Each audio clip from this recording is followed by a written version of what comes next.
Sa isang liblib na bayan, may misteryosong nilalang na may pulang mata na nagliliwanag sa dilim, na nagiging sanhi ng takot sa mga residente tuwing Pasko. Isang adventurer na si Jeff ang naglakas loob na pasukin ang kagubatan para sa kanyang video project. Ngunit hindi na siya muling nakita. Sa kabila ng mga babala, tila may kakaibang koneksyon si Jeff sa nilalang, na nag-udyok sa kanya na sundan ang tawag nito. Ano kaya ang nakita ni Jeff sa kagubatan? At bakit hanggang ngayon ay nawawala pa rin siya?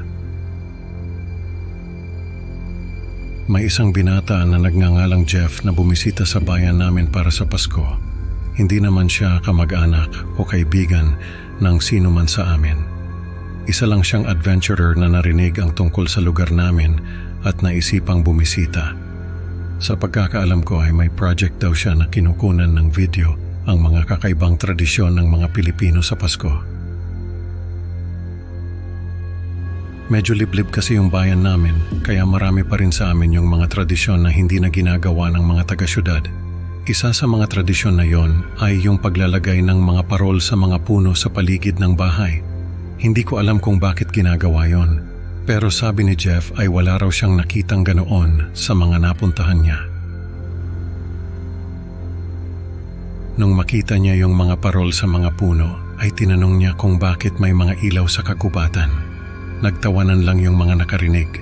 Pinaliwanag nila kay Jeff na hindi mga parol yung ilaw sa kagubatan, kundi yung mga mata ng nilalang na nakatira roon.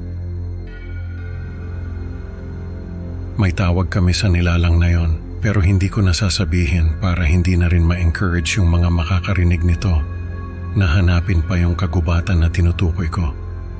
Basta may nilalang na nakatira roon na may mga pulang mata na nagliliwanag sa dilim. Kaya kahit na sa Pasko ay hindi kami pumapasok sa kagubatan na yon. Sa halip ay nilalagyan na lang namin ng mga parol yung mga puno sa paligid ng bahay para hindi kami matukso na lumabas sa gabi. Pero si Jeff, imbes na matakot, ay na-curious pa sa kwento. Nagtanong siya kung anong klaseng nilalang yung nakatira sa kagubatan. Pero wala namang nakakaalam. Maraming nagsasabi na aswang daw yon o kapre o multo. Pero wala naman kasi talagang nakakakita sa nilalang.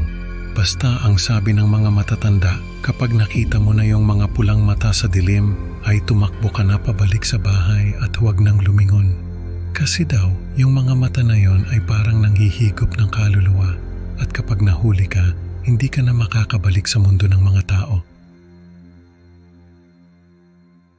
Bilang warning na rin sa mga dayo na katulad ni Jeff, ay nilalagyan ng mga residente ng mga bakas ng paa na gawa sa semento yung gilid ng kagubatan. Kapag nakita mo yung mga bakas ng paa na yon, ay huwag ka nang pumasok pa dahil delikado na.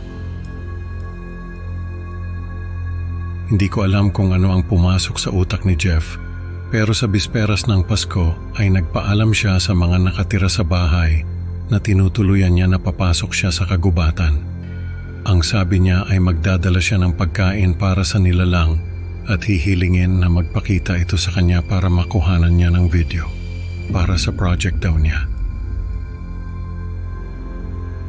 Sabi pa niya na may nararamdaman daw siyang kakaibang koneksyon sa nilalang na yon.